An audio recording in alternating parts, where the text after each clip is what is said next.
dijeron, no, Señor, ¿a quién iremos si solo tú tienes palabras de vida eterna? Mateo capítulo 25, versículo del 14 al 30. Yo leo los pares, usted me ayuda con los impares, por favor. Mateo capítulo 25, del 14 al 30, la parábola de los talentos.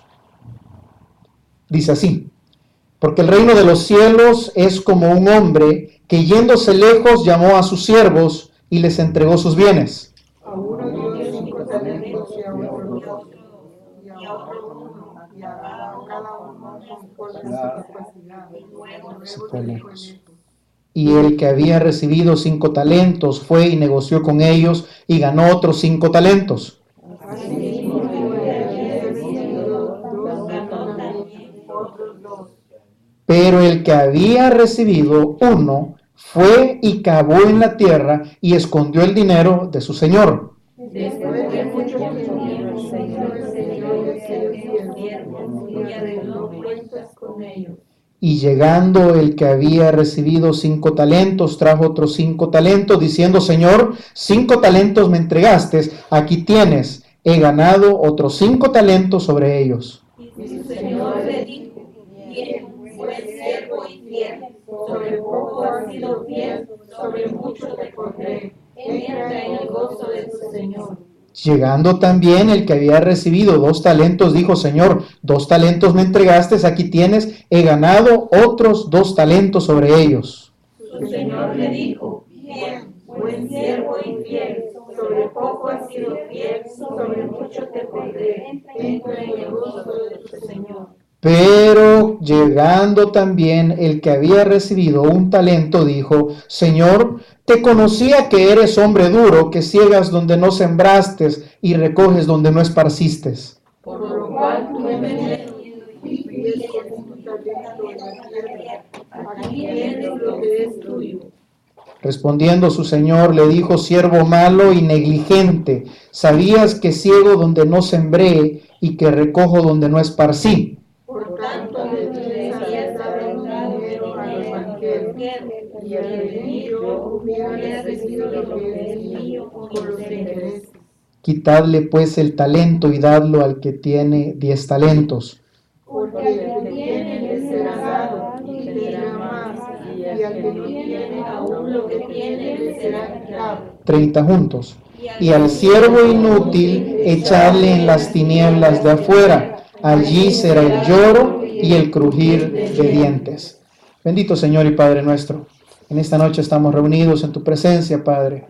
Háblanos al corazón, fortalece, Señor, el espíritu de tus hijos, de tu pueblo, de tu iglesia, que podamos entender, Señor, el propósito por el cual somos iglesia, por el cual tú nos compraste y nos redimiste.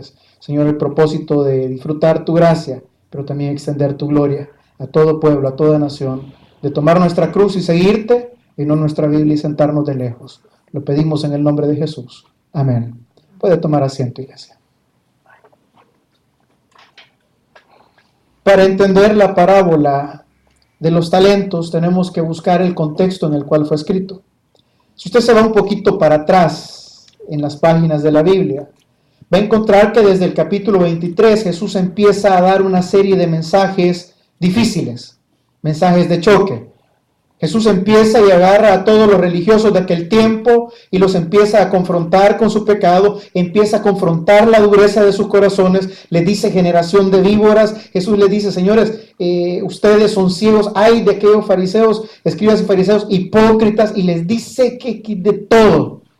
Y Jesús empieza un mensaje en el cual quiere tirarle directamente a la dureza del corazón del hombre, a la religiosidad del hombre que piensa que tiene una religión y que la religión es suficiente. Cuando ninguna religión es suficiente para llegar a Dios, porque solo hay un camino y el camino es Cristo, y para llegar a Cristo se necesita fe, arrepentimiento y una confianza sincera en Él. Es una comunión y no una religión. Dado este punto, quiero que lo vaya hilvanando poquito a poquito. Jesús empieza a confrontar a los religiosos, les dice que su religión no es suficiente, les dice que su corazón, aunque ellos profesan o cantan o alaban de labios, pero su corazón está completamente lejos y endurecido. Jesús empieza en el capítulo 24 a dar uno de los sermones escatológicos más bellos de toda la Escritura. Yo siempre he sostenido que Mateo capítulo 24 es el corazón de la escatología, de los eventos por venir. Y Jesús empieza a decirles, señores, estas son las señales del fin. Y empieza a decirles cuando el Hijo del Hombre venga, les habla de la tribulación, les habla de la gran tribulación y les empieza a incursionar en el milenio. Les empieza a incursionar cuando el Hijo del Hombre venga en gloria. ¿Okay? Y dentro de todo ese panorama que acabamos de decir, es que Jesús mete dos parábolas. La de las 10 vírgenes, que Dios mediante la vayamos a estudiar el próximo jueves, y la parábola de los talentos. La parábola de los talentos es una parábola que muchas veces no se enseña bien por miedo, porque el mensaje, perdóneme, es duro, porque empezó a hablarle duro a los fariseos. Después habló de la dureza de los tiempos que venían antes de que viniera el Hijo del Hombre. Y después retoma en las parábolas y le dice, y señores, también les tengo otro mensaje. El mensaje que la iglesia no puede estar acomodada, que el mensaje de la iglesia, el que es cristiano, el que es seguidor, lo decíamos en los anuncios, toma su cruz y lo sigue. Y vamos a ver poquito a poquito cuál es el mensaje central de la parábola de los talentos. Dicho más o menos un pequeño panorama, váyase conmigo al capítulo 25, versículo 14. Porque el reino de los cielos es como un hombre que yéndose lejos, llamó a sus siervos y les entregó sus bienes. Recuerde que para el Señor, cada vez que Él narraba una parábola, lo hacía para enseñarnos una verdad divina que es de difícil comprensión en la mente del hombre, pero que a través de ejemplos humanos el hombre lo puede entender mejor. Entonces Jesús les dice, señores, el reino de los cielos es como un hombre que se va lejos y antes de irse lejos deja a sus siervos encargados de sus bienes. Saquémosle poquito a poquito. En la interpretación grande de la parábola, este hombre que se va lejos es Jesús, es Cristo. Compra su iglesia, nos lava con su sangre, dice en el día de la ascensión, señores, aquí yo me voy, pero les dejo otro consolador.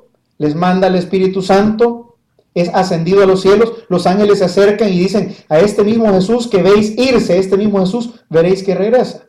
Esteban cuando fue apedreado dijo, he aquí veo al Señor Jesús sentado a la diestra del Padre. Entonces el Señor se fue.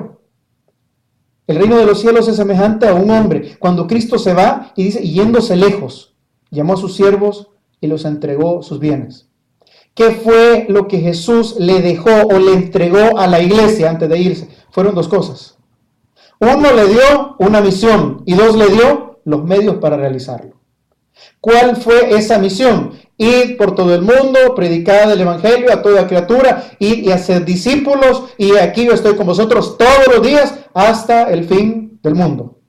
Nos da una misión, nos da una promesa, nos da los medios.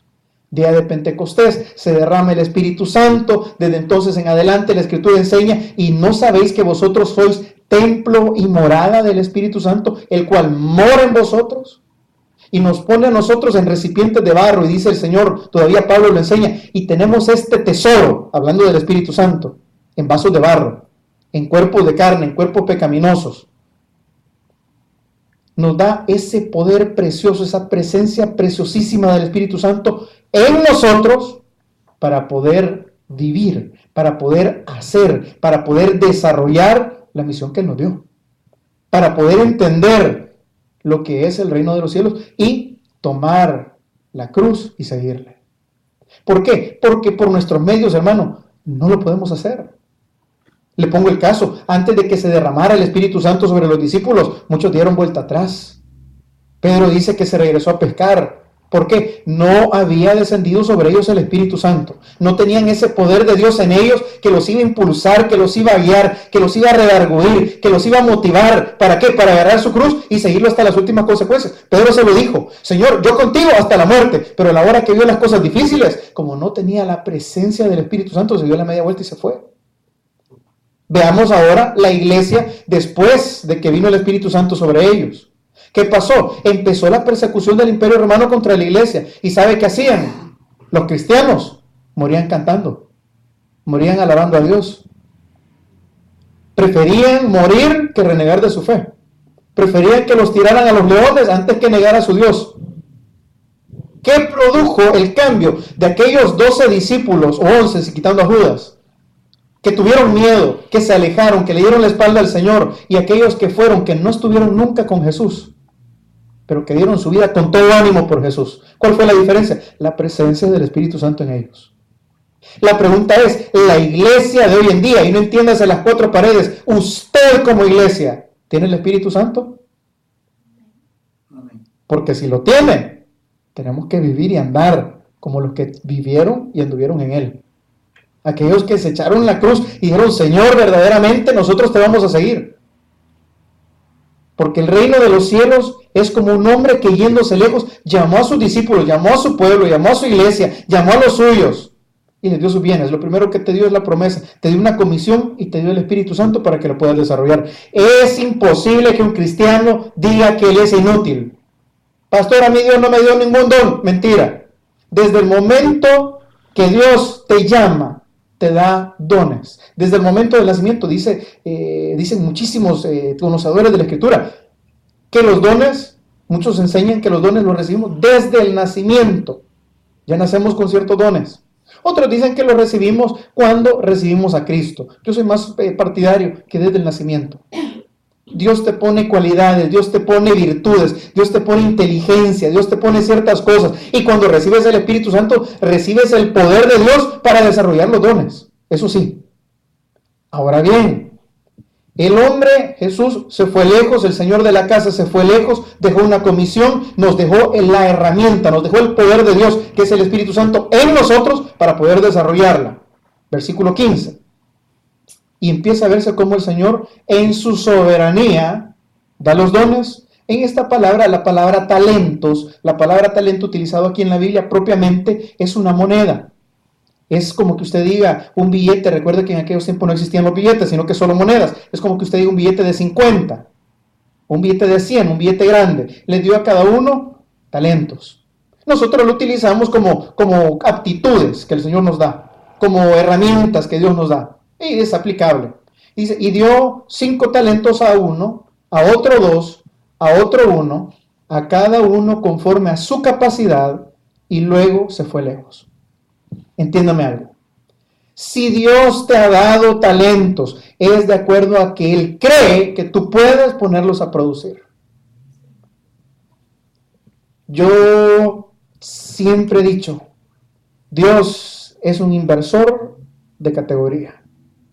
Dios invierte en gente que va a producirle. Ha invertido en nosotros la sangre de su Hijo, ha invertido en nosotros la vida, ha invertido en nosotros el aire, ha invertido en nosotros la alimentación, el cuidado, la protección, nos cuidó, nos trajo, nos anduvo cuidando. Dios ha invertido en nosotros. Te ha dado dones, ha invertido en ti. Y a cada uno le da según la capacidad. No te deja desamparado, no te deja abandonado, no te deja en la miseria, te da dones, te da actitudes, te da inteligencia, te da habilidades. Pero Él hay cosas que no las va a hacer por ti y por mí. A Josué le dijo, mira que te mando que te esfuerces y seas valiente. A la iglesia le dice lo mismo. Ya estuvo bien el tiempo del maná. Ya estuvo bien el tiempo del agua de la roca. Ya estuvo bien el tiempo que yo peleaba por ustedes. Ahora, señores, les he dado talento, les he dado una misión, les he dado el Espíritu Santo. Ahora, señores, les he dado las herramientas. Ahora les toca a ustedes. Mira que te mando que te esfuerces y seas valiente. No temas ni desmayes, porque Jehová tu Dios estará contigo. Si ha prometido estar contigo.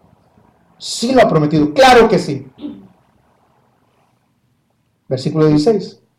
Al que había recibido 5 talentos, fue y negoció con ellos y ganó otros 5. Asimismo, aquel que había recibido 2 ganó también otros 2. Déjenme un momentito. Hermano, esto nos manda o nos recuerda a la parábola del sembrador. Y parte de la semilla cayó en buena tierra, y la tierra produjo al 30, al 60 y al 100 por 1. Cada uno de nosotros va a tener diferentes tipos de producción. Cada uno de nosotros vamos a ser responsables no por lo que el otro produjo, sino por lo que usted y yo vamos a producir, con lo que Dios nos ha dado en la mano a nosotros. A Moisés le dijo, Moisés, ¿qué tienes en tu mano? Moisés dijo, una vara.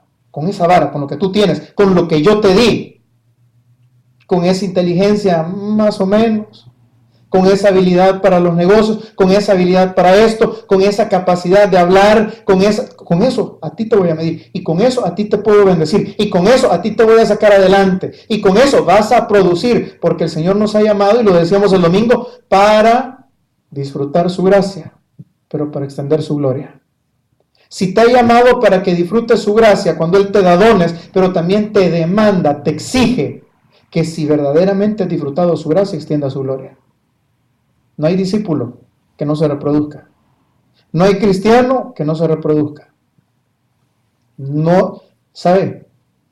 Hay una parábola por ahí que la vamos a ver más adelantito. La higuera estéril. No, ya la vimos. Hace como 3 jueves la vimos. Que dice, y el Señor llegó y buscó fruto en ella y no había. Y le dice el dueño de la viña, mira, corte este árbol. Y le dice todavía el cuidador, que es una tipificación de Jesús, dale un año más. La voy a cuidar, la voy a abonar, voy a acabar alrededor de ella. Démosle tiempo, extendamos la misericordia. Y si no da frutos, córtala. Pastor, ¿la salvación se pierde? No, nunca fue. Nunca fue. El que no produce, nunca fue. ¿Sabe por qué? Parábola del sembrador. Tierra inadecuada, aunque la semilla era buena, creció pero no produjo. Semilla adecuada, tierra buena, produjo al 30, 60 y 100.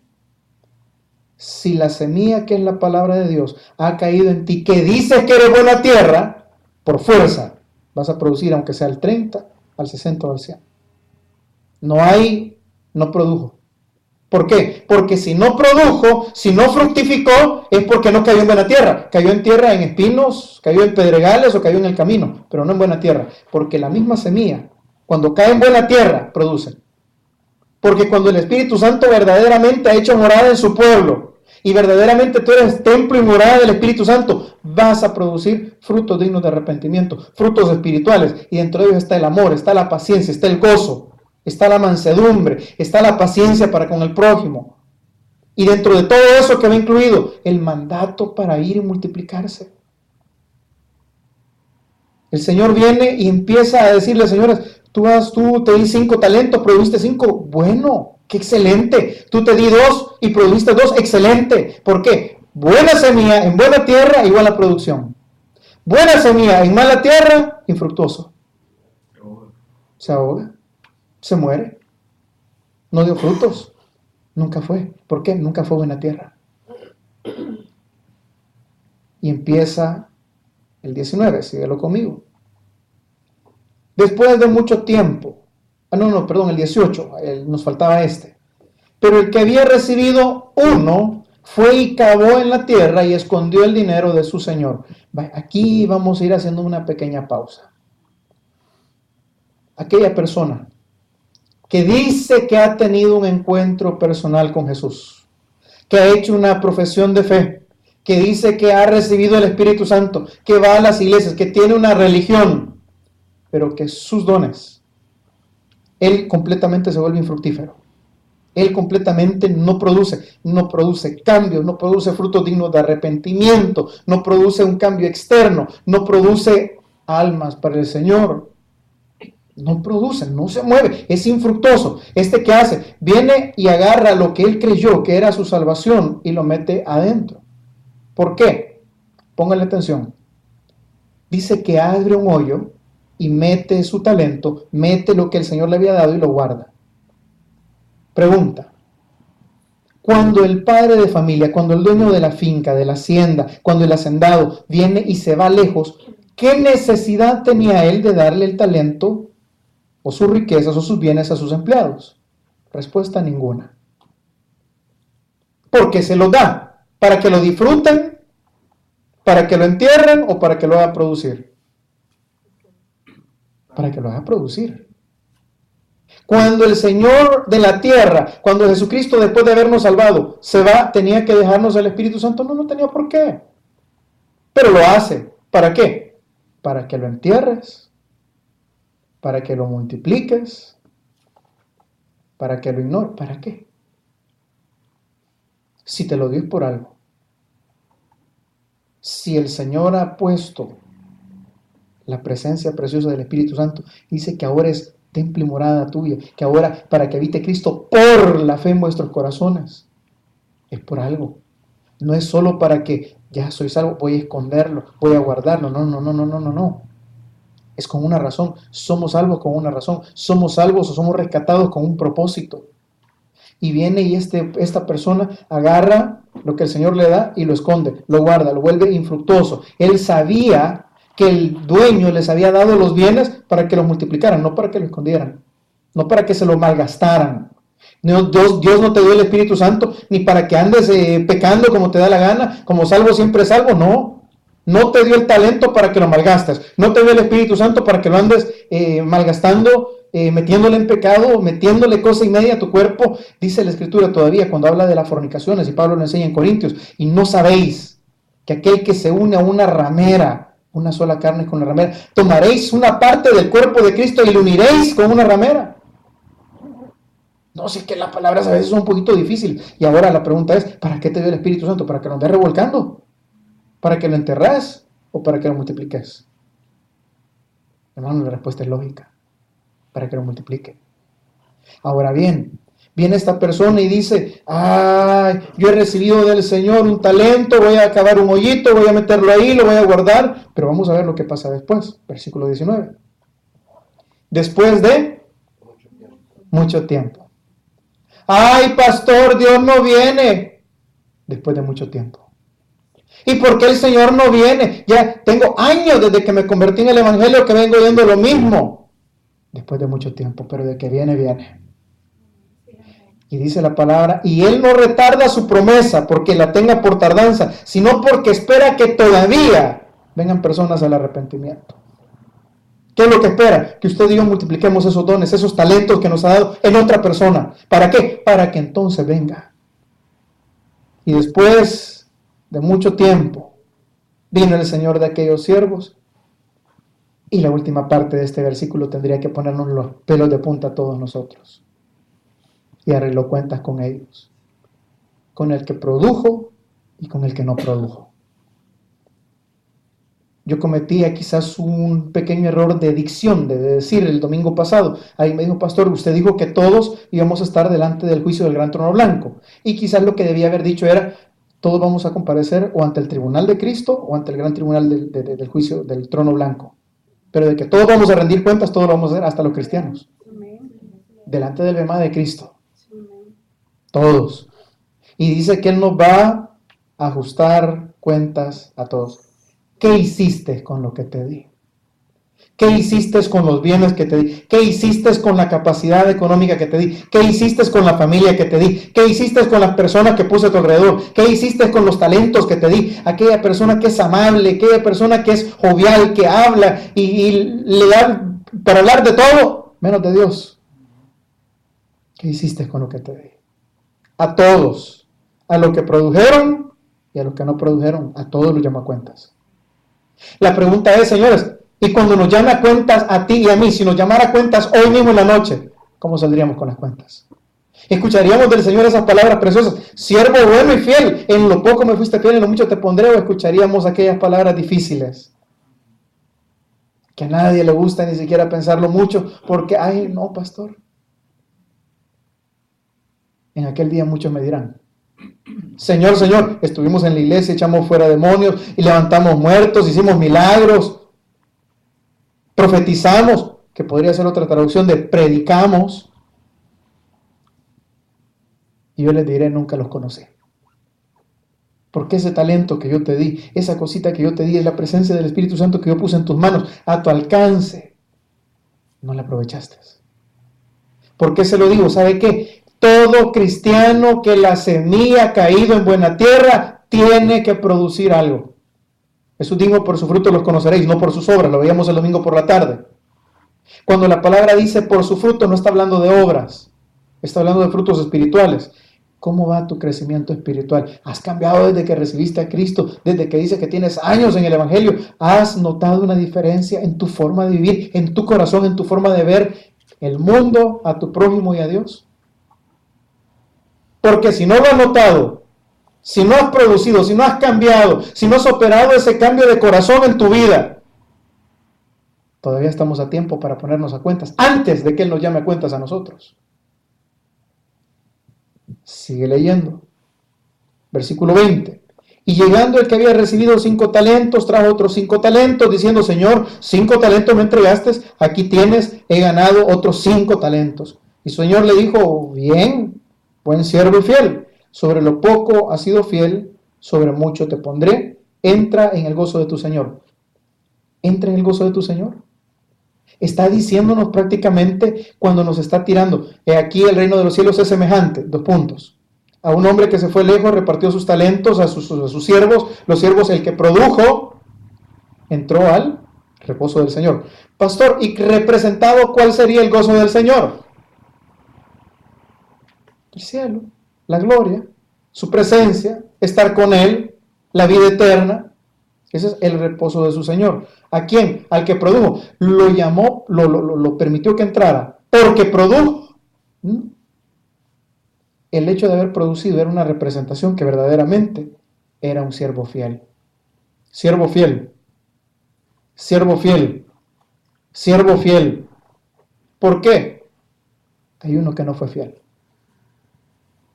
Semilla que cae en buena tierra, produce siervos fieles que de una u otra forma van a producir algo para su Señor. Semilla que cae en tierra infructuosa, crece, se parece, pero no produce, no es fiel. Entonces no es que entró al cielo por haber hecho buen uso de su talento, es que entró en el cielo porque fue fiel en la comisión, en el mandato que su Señor le dio antes de irse. Fue fiel a la fe.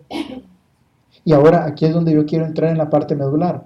No me pierda el texto, pero busque conmigo Mateo 19, 28.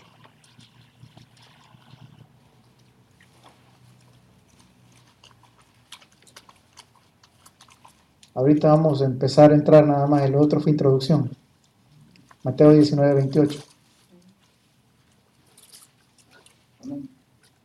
Jesús les dijo, de cierto os digo que en la regeneración, en la resurrección, en el momento cuando aquello que mortal se ha vestido de inmortalidad, cuando el Hijo del Hombre se siente en su trono de gloria, vosotros que me habéis seguido, también os sentaréis sobre 12 tronos para juzgar a las 12 tribus de Israel. Pastor, pero eso es para los discípulos. Sigue leyendo el siguiente, el 29. Y cualquiera que haya dejado casas, o hermanos, o hermanas, o padre, o madre, o mujer, o hijos, o tierras, por mi nombre, recibirá 100 veces más y heredará la vida eterna. Siervo bueno y fiel, en lo poco me fuiste fiel, en lo mucho te pondré. ¿Se ha preguntado usted si el cristiano verdaderamente cree en las recompensas celestiales? Ayer poníamos un comentario ahí en internet y yo decía, señores, nosotros decimos que creemos que hay una recompensa en los cielos, pero vivimos como que no las hubiera. Jesús le manda a sus seguidores, a los de su viña, cualquiera que haya dejado casas, hermanos, hermanas, padres, esto, lo otro, propiedades, tierras, hijos, recibirá 100 veces más en esta vida y heredarán la vida eterna. Recibirán 100 veces más y heredarán la vida eterna. Si nosotros creemos en los galardones eternos, si creemos que Él es galardonador de los que le buscan, si creemos que van a haber recompensas en los cielos, te puedo preguntar, ¿a qué hemos renunciado nosotros aquí en esta tierra por la causa de Jesús? Cuando muchas veces no renunciamos ni siquiera a nuestra zona de comodidad, le damos al Señor lo que nos sobra de nuestro tiempo, lo que nos sobra de nuestro dinero, lo que nos sobra de nuestra vida. ¿A qué hemos renunciado? Porque Jesús le dice, el que dejare por mi causa, yo le daré 100 veces más y la vida eterna. ¿A qué hemos renunciado? ¿Hemos puesto en algún momento a Jesús por encima de nuestras familias? ¿O le hemos dado prioridad a Jesús, a la familia por encima de Jesús? ¿Le hemos dado prioridad al reino de Dios antes que nosotros mismos y nos hemos desgastado a nosotros mismos por la causa del reino, o es primero yo y después el reino? Hemos abandonado nuestros sueños de lo que yo quiero ser, de lo que yo quiero tener, por seguir el sueño del camino de Jesús. Porque si no es así, aunque digamos que creemos que hay recompensas eternas, vivimos como que no las hubieran. ¿De verdad hemos creído que hay recompensas celestiales? Porque le voy a decir algo. Si todo lo terrenal que aquí hacemos, incluyendo nuestro cuerpo, incluyendo nuestra salud, absolutamente todo lo vamos a perder. En algún momento vas a perder la salud, en algún momento vas a perder algún miembro de la familia, en algún momento vas a perder tu inteligencia, tu lucidez, en algún momento vas a perder tus fuerzas, en algún momento vas a perder tu trabajo, en algún momento vas a perder tu vida. La pregunta es, ¿vale la pena atesorar y vivir y morir por lo que vas a perder? ¿O vale la pena renunciar a todo lo que vas a perder por conseguir algo que jamás nunca vas a perder? No, pero nosotros estamos enfocados aquí. A Jesús, cuando la gente le seguía, le dice, toma tu cruz y sígueme. Y entiéndame algo, la cruz en los tiempos bíblicos no es como el adorno que nosotros nos ponemos. Hoy en día es bonito andar una cruz colgando del cuello, tener una cruz en la casa, un adornito en la iglesia. En los tiempos bíblicos, antes de la crucifixión de Jesús, la cruz era un instrumento de tortura, de muerte, un instrumento sádico, un instrumento que para los judíos era de maldición. Y Jesús les dice, mire el mensaje más bonito para los seguidores, agarrá algo que todo el mundo desprecia, algo que nadie quiere en su vida, agarrarlo y seguime. Porque entonces vas a haber renunciado y vas a haber muerto a ti mismo, a tus sueños, a tus deseos, para seguir mi sueño, porque el sueño de Jesús y el camino de Jesús era la cruz. ¿Verdaderamente hemos creído en las recompensas eternas? Si su respuesta es sí, ¿qué estamos arriesgando? ¿Qué estamos dejando? ¿O qué estamos haciendo para obtenerlas? Si de verdad crees. Si de verdad crees que hay una vida eterna y que van a haber recompensas, ¿en qué te estás desgastando? Por Él. ¿A qué estás renunciando? Por Él. ¿Qué estás haciendo? Por Él. Dese un pensamiento y se lo quiero leer. No es tonto aquel que da todo lo que puede perder en esta vida para ganar aunque sea una sola cosa que va a tener para la eternidad. Busque conmigo Mateo 10:39. Mateo 10:39. Jesús le dice a la gente, toma tu cruz, sígueme. Mas hoy en día nosotros creemos que dijo, toma tu Biblia y siéntate. Toma tu Biblia y canta. Mira de lejos. A uno les dijo, ven y sígueme. Ve a donde vivo, le dijo a sus primeros discípulos. Sígueme. Y ahora nosotros creemos que es, andate donde querrás, recibime, andate donde querrás y mira de lejos. Sé espectador. No. Mateo 10:39 dice, el que haya su vida, la perderá. Y el que pierda su vida por causa de mí, la hallará. ¿Sabe? Mi pastor siempre ha comentado, siempre ha dicho, que aún los sacerdotes, los buenos, llegan a un periodo de longevidad en vida, de muchos años de vida, por el servicio. Y ahí están los viejitos. Yo recuerdo, yo me crié en colegios católicos toda la vida. Y ahí iban los viejitos con su bastoncito, en su forma, a servir al Señor. Y sabe que Dios les daba fuerza. Enfermos, ahí iban. Y el cristiano, el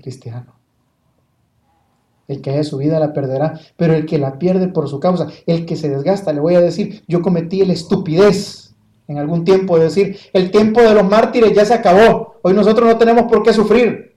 Y toda la gente que está dando su vida en África, en las misiones, que está dando su vida en lugares donde predicar el evangelio, es ilegal. O sea, ¿y ellos qué? ¿Y ellos qué? ¿Ya terminó el tiempo de los mártires? No, no ha terminado. El evangelio todavía es perseguido, hay gente que todavía muere por el evangelio, y el hecho que usted y yo no nos encontremos en esa circunstancia es porque quizás Dios pensó en su soberanía, en su omnisciencia, que usted y yo no le íbamos a aguantar. Por eso nos dejó más cómodos. Pero eso no es excusa para no hacer lo que nos mandó a hacer aún aquí, en medio de la comodidad que tenemos. El que haya su vida, mi vida eres tú, él la va a perder. Pero el que desgaste su vida, el que desgaste sus fuerzas, el que diga, Señor, ahí voy a estar, Señor, contá conmigo, Señor, yo voy a dar todo por el todo, Señor, yo voy a tomar mi cruz, yo te voy a seguir, ese la va a encontrar. Cuanto más te parezcas a Cristo, más vas a recibir lo que Cristo recibió de este mundo. Y Cristo no recibió gloria. Busque conmigo Juan 15, 18. Evangelio de Juan, capítulo 15, versículo 18. Vamos a volver otra vez a la parábola. Juan 15, 18. Mientras más te parezcas a Jesús, más vas a recibir del mundo lo que Jesús recibió del mundo. ¿Y qué recibió del mundo? Juan 15, 18. Si el mundo os aborrece, sabed que a mí me aborreció antes que a vosotros. Si fuerais del mundo, el mundo amaría lo suyo, pero porque no sois del mundo, antes yo os elegí del mundo. Por eso el mundo os aborrece. ¿A quiénes? A los que verdaderamente le siguen y tratan de parecerse a él. Acordaos de las palabras que os he dicho, el siervo no es mayor que su señor. Si a mí me han perseguido, también a vosotros os perseguirán. No te está diciendo, tal vez te persigan, te está diciendo que mientras más te parezcas a él, más vas a tener de garantía que te van a perseguir. Se van a burlar de ti, te van a decir loco. Y si nunca te han dicho loco por causa de él, quizás todavía no eres cristiano. Si han guardado mi palabra, también la guardará la vida. Hoy en día, yo no sé cuántos han visto que los cristianos ponen o ponemos algunas veces estos pescaditos como un símbolo del cristianismo, que a veces lo ponen en la parte de atrás de los vehículos, en calcamonías. Es un pescadito, y el pescadito significa un símbolo de los símbolos del cristianismo antiguo. La palabra que se utilizaba para el pescadito era la palabra ixoi, y significaba Jesucristo, Rey y Señor. Y era en los tiempos de la persecución, cuando Roma perseguía a los cristianos para matarlos, les quitaba la tierra, les quitaba las propiedades, vendía a los hijos muchas veces como esclavos, le mataba a la pareja enfrente de él. Para algunos fuera bendición, ¿verdad? Pero en aquellos tiempos quizás no. A otros los torturaba. Y los cristianos tenían que ser perseguidos a causa de su fe. Algunos habrán escuchado, habrán visto en películas que abajo de la ciudad de Roma hay unas cosas que se llaman las famosas catacumbas, que son como los acueductos o como grandes extensiones como que fueran líneas del bar, por decirlo así, pero pequeñas, pero por todo, túneles, correcto, túneles, por toda Roma, un laberinto increíble. Y eso los hicieron los cristianos para huir de Roma, para tener lugares donde esconderse. Se metían debajo de la tierra, eran perseguidos. Y para identificarse entre los cristianos, tenían un símbolo que era el pescadito, que significaba Ixoi, Jesús de Nazaret, Rey y Señor. ¿Por qué se lo comento? Porque en los tiempos de la persecución, el pescadito era un pescadito que significaba o representaba el sacrificio de lo que significa seguir a Jesús. El martirio, lo que la gente renunciaba por la fe en Jesús, lo que estaban dispuestos a pagar por la fe en Jesús, y no de dinero, sino con sus propias vidas. Y hoy en día nosotros ponemos el pescadito, muchas veces en la Biblia, en el carro, y no sabemos ni siquiera lo que significa. Nos identificamos con una raza perseguida, una raza que verdaderamente tomó su cruz. Nosotros no estamos dispuestos a identificarnos con el dolor, solo con las cosas buenas. Si a él lo persiguieron, ¿qué espera usted? Si a él lo criticaron, ¿qué espera usted? Si a él le dijeron que estaba endemoniado y que estaba loco, ¿qué espera usted? Si los cristianos de por sí nos dicen locos. Al que se parece a él, al que agarra su Biblia y la devora, al que se desgasta a sí mismo por él, al que pone sus bienes por amor a él, al que toma su cruz y lo sigue a él. Mientras más te parezcas a Jesús, más vas a recibir lo que Jesús recibió del mundo. Volvamos a Mateo 25, 24, ya con esto vamos a ir terminando.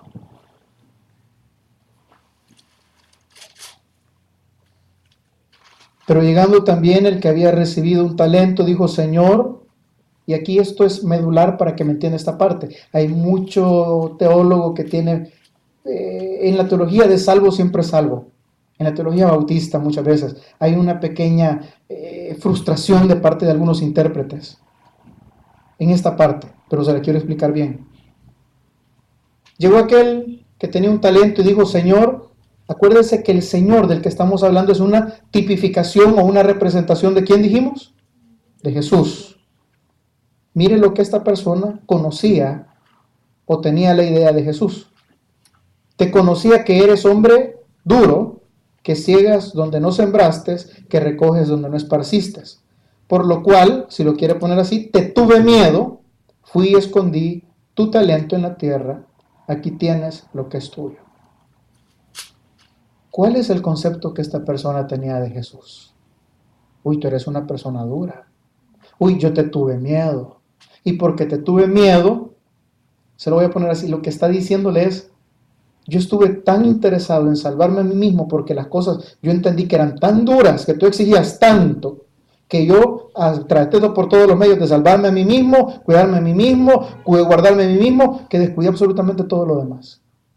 Porque era suficiente trabajo tratar de salvarme a mí mismo. La palabra, y entiéndame algo, la concepción de un Jesús que es duro, que es, lo dice aquí, injusto, porque dice, y sembraste y segaste donde no sembraste, y esto y lo otro. Esa es la concepción que de los tres a los cuales le repartió sus bienes, solo uno tenía. Los otros no le dijeron eso. Los otros le dijeron, los otros sí tenían una buena concepción. El maestro ha confiado en nosotros, nos ha dado sus talentos, ha puesto sus bienes en nuestras manos, nos ha puesto toda la confianza. Entonces, ¿qué hagamos? Honrémoslo. Trabajemos, entreguemos, rindámosle cuentas. En algún momento va a venir de vuelta y vamos a rendirle cuentas por amor y en amor. Los otros dos. Este tenía una concepción distorsionada. Y la concepción distorsionada era, tú eres duro y yo suficiente conmigo. Me voy a dedicar a mí. La pregunta ¿es salva o puede ser salva una persona que sigue o que adora a un Dios a su manera, a como Él lo concibe, digo yo? Por eso es tan importante que usted y yo aprendamos a conocer a Dios, al Dios de la Biblia. Lo hemos venido diciendo en otras ocasiones, señores, sí es cierto, Dios es amor, pero hemos conocido otras facetas que están en la Biblia. Es celoso, es justo, tiene ira. Entonces no es el Dios como a mí me gusta entenderlo, es el Dios como se ha revelado en la Escritura. Los otros que sí entregaron cuentas, estos sí tenían un concepto de cómo era su Dios, cómo era su Señor. Este último se trató de escudar en el mismo Dios, diciéndole, por miedo a ti yo nunca produje. Una concepción errada o distorsionada de su Señor. Sígalo leyendo para que le agarre bien el hilo.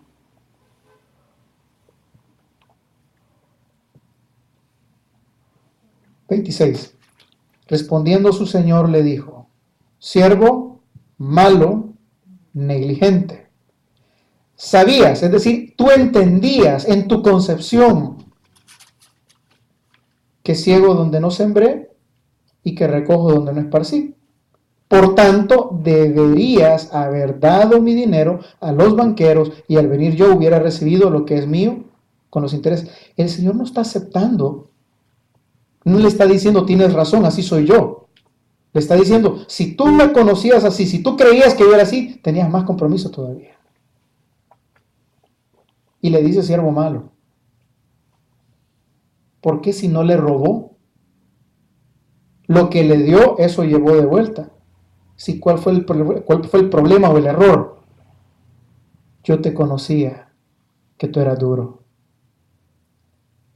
Yo te conocía un Dios un poquito distorsionado, un concepto de Dios un poquito diferente al de la Biblia. Por eso lo importante que busquemos, adoremos y sigamos a Dios no como yo quiero, sino como Él demanda. No es como a mí me parece, es como Él dijo. Entonces síguelo leyendo. 27. 28, perdón. Quitadle pues el talento y dadlo al que tiene 10 talentos. Ok. Lo que te dio, la oportunidad que te dio la promesa, te dio cuidado, te dio capacidad, te dio inteligencia y no lo aprovechaste. No lo aprovechaste para conocer a Dios, no lo aprovechaste para buscar de Él, no lo aprovechaste para conocerlo en vida, para abrazar en vida su misericordia. Quien no abraza en vida la misericordia de Dios será abrazado por la ira de Dios por la eternidad. No le está quitando la salvación, porque este hombre nunca conoció bien al Dios que le dio los talentos. Quítale pues el talento, dalo al que tiene 10 talentos, porque el que tiene le será dado, y le será dado el que tiene más, y el que no tiene, aún lo que tiene le será quitado. Versículo 30. Y al siervo inútil, al infructífero, al que no produjo, echadle en las tinieblas de afuera, ahí será el lloro y el crujir de dientes. Hay mucho intérprete que a la hora de agarrar estos capítulos, lo agarra y le dice, no, que mire, que sí va a ser salvo y va a entrar allá, pero va a estar lejos. Váyase conmigo a Mateo 25, a Mateo 8:34. Ahí vamos a ver qué tan acertada podría ser esta interpretación. 8:34 y después vamos a otro más ahí cerquita. Y llamando a la gente y a sus discípulos, acuérdese lo que yo le decía, es para todo el que quiera seguir a Jesús. Si alguno quiere venir en pos de mí, niéguese a sí mismo, tome su cruz y sígame. Porque todo aquel que quiere salvar su vida la perderá, y todo aquel que pierda su vida por causa de mí y del evangelio la salvará. Porque de qué aprovechar el hombre si ganare todo el mundo y perdiera su alma. Aquel que guardó el talento solo para sí, su vida solo para sí. ¿O qué recompensa? Marcos 8:35, 8:30. Marcos. Esa está a la par, el libro de la par, hermano. No me preocupe. Marcos 8:34. Pero lo felicito que está poniendo atención. Otro día he dicho solo amén. Marcos 8:34. Hoy sí. Hoy sí. Y llamando a la gente y llamando a sus discípulos, les digo, si alguno quiere venir en pos de mí, niéguese a sí mismo, agarre su cruz y sígame. Porque todo aquel que quiere salvar su vida, el que guarda su talento, el que dice solo yo, la perderá.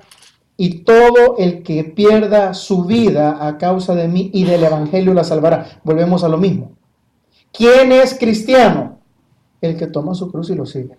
¿Quién es el cristiano? El que refleja el carácter de Cristo en su vida y recibe del mundo lo que Cristo recibió del mundo. ¿Quién es cristiano? El que ha hecho ese compromiso de desgastarse a sí mismo por la causa. ¿Cómo es posible? Qué injusto fuera si Dios le hubiera demandado a todos los discípulos del primer siglo tomar una cruz y a nosotros solo nos demandara sentarnos. No es el evangelio. Y dice ahí, para que usted entienda los beneficios que hay de dejarlo todo por amor a Él. Porque ¿de qué aprovecha el hombre si ganara todo el mundo y perdiera su alma? ¿O qué recompensa dará el hombre por su alma? Ninguna. Porque el que se avergonzare de mí y de mis palabras en esta generación adúltera y pecadora, el Hijo del Hombre se avergonzará también de él cuando venga en la gloria de su Padre con sus santos ángeles. Hoy sí, váyase conmigo ahí cerquita, Mateo 13:39. Ese sí es el que yo le quiero poner para la parte del versículo final. Y al siervo inútil echadle en las tinieblas de afuera, ahí será el lloro y el crujir de dientes. ¿Qué es este famoso lloro y crujir de dientes? Mateo 13:39. ¿Lo tenemos? El enemigo que la sembró es el diablo, está hablando de la cizaña. La siega es el final del siglo, los segadores son los ángeles, de manera que como se arranca la cizaña y se quema en el fuego, así será en el fin de este siglo. Enviará el Hijo del Hombre a sus ángeles y recogerán de su reino a todos los que sirven de tropiezo, y ve a su vecino, y a los que hacen iniquidad, ve al otro lado, y los echarán en el horno de fuego. Ahí será el lloro y el crujir de dientes. Utiliza la misma frase, sí o no, que el versículo 30. Ok. Entonces, cuando en Mateo 13 está hablando de que serán echados al fuego y ahí será el lloro y el crujir de dientes, se está refiriendo a una parte lejana del cielo, se está refiriendo al infierno. El 51 usa la misma palabra. En el 51 dice lo mismo. Entonces, dice ahí, leamos el 51 también, los castigará duramente y pondrá su parte con los hipócritas, y ahí será el lloro y el crujir de dientes. Ese es en Mateo 25. 24:51, perdón, 24:51. Entonces, cuando al final dice, señores, y al siervo inútil, al que no produjo, al que no fructificó, al que la semilla cayó, más le enterró, el que no produjo, el que no tomó su cruz y me siguió, a ese échenlo fuera. La higuera estéril, que sea cortada. Ahí será el lloro y el crujir de dientes. No porque la salvación la perdiste, es que nunca conociste verdaderamente a ese Dios, su carácter, quién es Él, cómo se manifiesta. Es porque esa semilla nunca cayó en la buena tierra que tú dijiste que eras, porque creció, mas no dio frutos. Y el que el Señor dijo, señores, por sus frutos los conoceréis. Amén. Oremos. Bendito Señor y Padre nuestro, en esta noche, Señor, te damos gracias por tu palabra, por tu misericordia. Pedirte, Señor, que podamos poner en nuestros corazones el deseo sincero, Señor, de ser gente que al igual que los primeros cristianos, Señor, tomaron su cruz y te siguieron. Aquellos que desgastaron su vida, dieron su vida por amor a ti. Señor, no es posible que la iglesia de hoy en día solo tome su Biblia y se siente mientras vea pasar a otros con sus cruces. Señor, te pedimos que pongas en nosotros el deseo sincero de querer ser hacedores de tu palabra y no solo oidores. De, Señor, aprender a desgastarnos a nosotros mismos por causa del reino, porque si creemos, Señor, en las recompensas eternas, también tenemos que entender, Señor,